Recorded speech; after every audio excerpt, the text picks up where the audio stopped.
The base of psychology is a so-called associationist conception of the psyche. This is not so much because psychology formulates associationism in the doctrine. Instead, psychology conceives this conception as data of common sense, a series of postulates which determine the problems in their very position. No doubt it appears from the outset that the frameworks in which psychology classifies phenomena into sensations, perceptions, images, beliefs, logical operations, judgments, etc. are borrowed as such from scholastic psychology, which itself derives from the works of centuries of philosophy. Far from having been forged for an objective conception of psychic reality, these frameworks are only the products of a kind of conceptual erosion in which the vicissitudes of a specific effort are traced, which impels humans to look for a trust for truth, for self-consciousness, a trust that is transcendent in position and therefore remains so in form, even when the philosopher denies its existence. Jacques Lacan asks in his conference Reality Principle, as to how does the relief of transcendence trust the concept, remnants of such research. His response is difficult to disentangle, and he describes that what associationism introduces is non-positive in the very constitution of the object of psychology, because actual psychology retains a lot of these concepts, and the simplification of principles is in each science what ends later. Now I shall read excerpts from Lacan's Reality Principle. What is the associationist theory? Demands for principles flourish in that economy of problems which characterizes at every moment the breakpoint of a theory.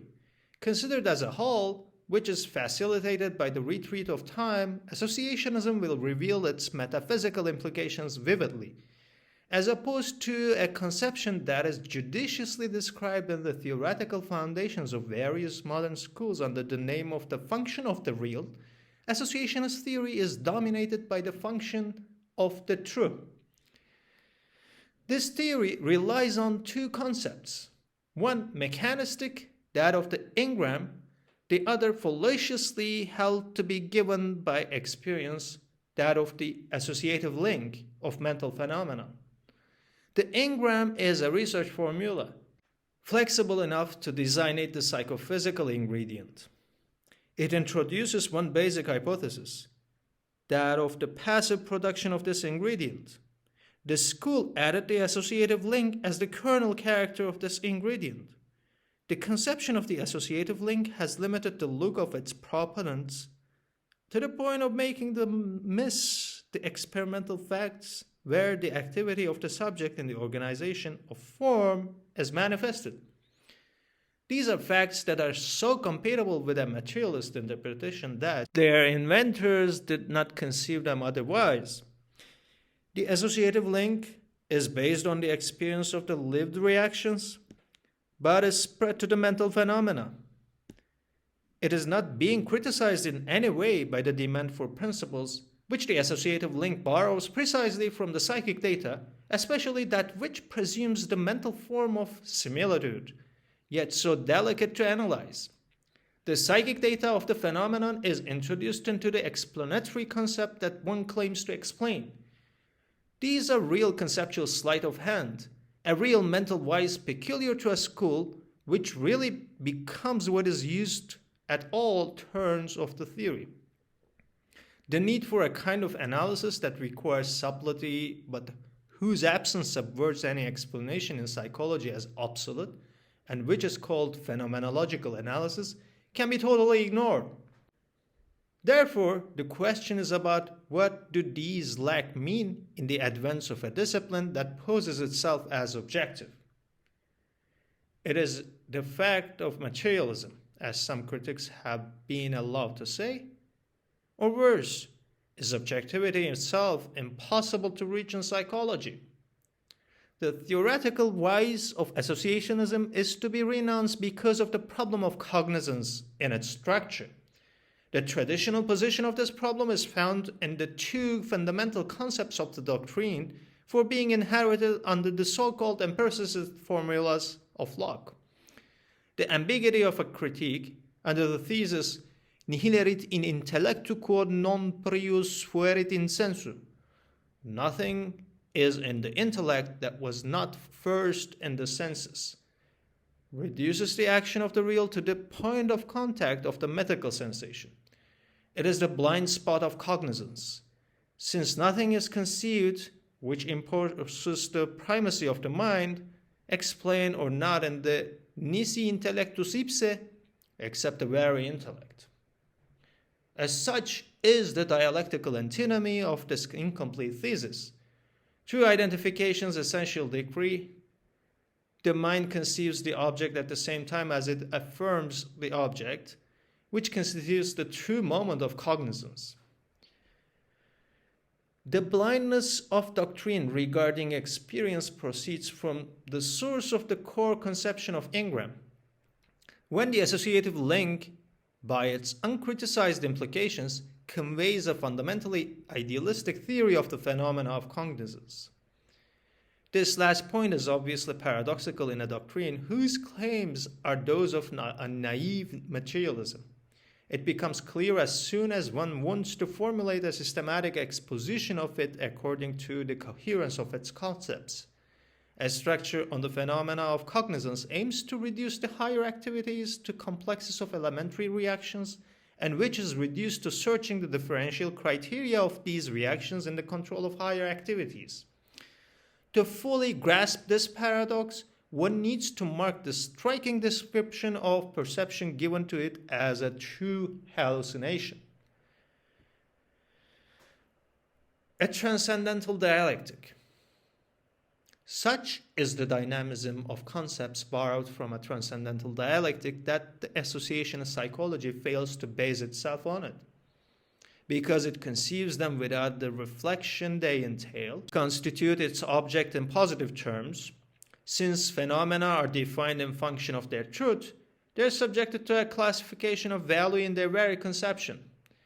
As seen, such a hierarchy not only vitiates the objective study of phenomena as to their scope in cognizance, but also, in subordinating the psychic data to its perspective, the associationist psychology miscarries its analysis and exhausts its sense. In assimilating the phenomenon of hallucination to the sensory order, the associationist psychology only reproduces the mythical scope that this philosophical tradition conferred on this phenomenon in the question of the school on the error of the senses. The fascination specific to this role of theoretical scandal explains these real misunderstandings in the analysis of the phenomenon, which permit the perception of such an erroneous position of this problem. Now, the problems of the image. This phenomenon is undoubtedly the most important of psychology by the richness of its concrete data, but it also important by the confusion of its function. Inconceivable confusion under a single term, except that of the information function. There are various interpretations of this term from the vulgar to the archaic. They all look at the notion on an event, the seal of an impression or the organization by an idea, and they express quite well the roles of the image as an intuitive form of the object, plastic form of the engram. The problems of this extraordinary phenomenon range from the mental phenomenology to biology. Its action resounds the conditions of the mind till the organic determinisms of a reckless depth, which appears in associationism as reduced to the function of illusion. The image, according to the spirit of the system, is considered as a weakened sensation insofar as it witnesses less surely to reality. It is held to be the echo and shadow of sensation, identifying with the engram. The conception of the mind as a polypire of images is essential to this associationist theory, which has been criticized for affirming a merely metaphysical mechanism. It has been less remarked that its essentially absurdity lies in the intellectualist deprivation it imposes on the image. A great number of psychic phenomena are held in the conceptions of the school just to mean nothing. This would exclude them from the frameworks of authentic psychology, which knows that a certain intentionality is phenomenologically inherent in its object.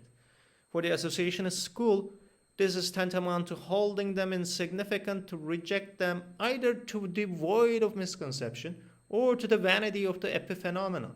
This conception distinguishes two orders in psychic phenomena. First, the order in the operations of rational cognizance, and then all the others, feelings, beliefs, delusions, essence, intuitions, dreams. The former necessitated the associationist analysis of the psyche, whereas the latter must be explained by some determinism foreign to their appearance, say organic, in that it reduces all others either to the support of a physical object or to the rapport of a biological end.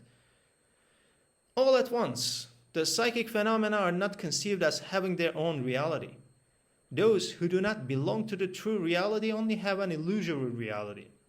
This true reality is constituted by the system of references that applies to the already established science, tangible mechanisms for the physical sciences. Psychology reduces the psychic phenomena to the system and to conform it by determining the phenomena that constitute cognizance. As it is a function of this truth, associative psychology is not a science.